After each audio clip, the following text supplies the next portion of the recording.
The Boy and the Tongue. There once lived a boy named Hamid. He was an orphan.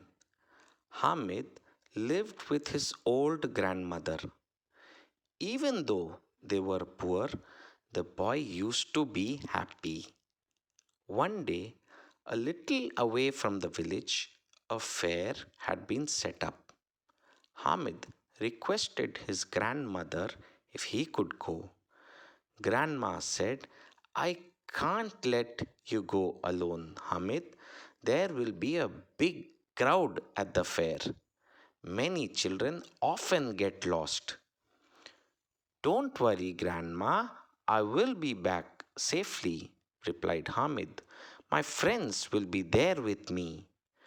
Grandmother agreed, gave him 3 paise and let him go. She was very poor.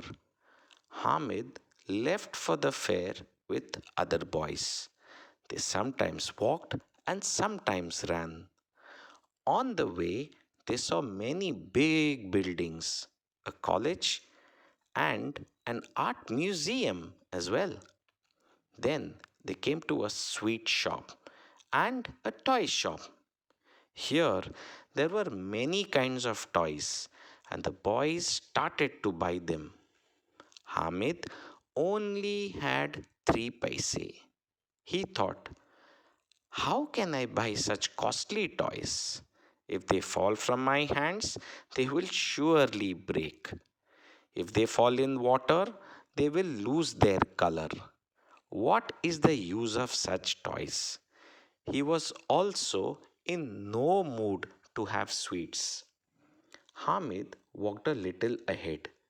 He saw many shops selling steel items. Hamid stopped and looked closely. Many tongs were kept there. He remembered that his granny didn't have one.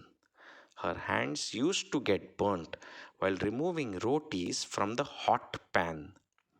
If he could buy a tong for his dear granny, she would be very happy. Instead of buying toys or sweets, this tong was the better option. He spoke to the shopkeeper and finally bought the tong. All the boys started to go home. On the way back, they started to ask Hamid what he had bought, but Hamid did not reply. He only said that he had bought something useful for his grandmother and was proud of what he had done. When he reached home, his grandmother was annoyed with him. Hamid had not had any fun like other boys. However, she also had tears in her eyes as she was moved by his kind action. She hugged Hamid and wept.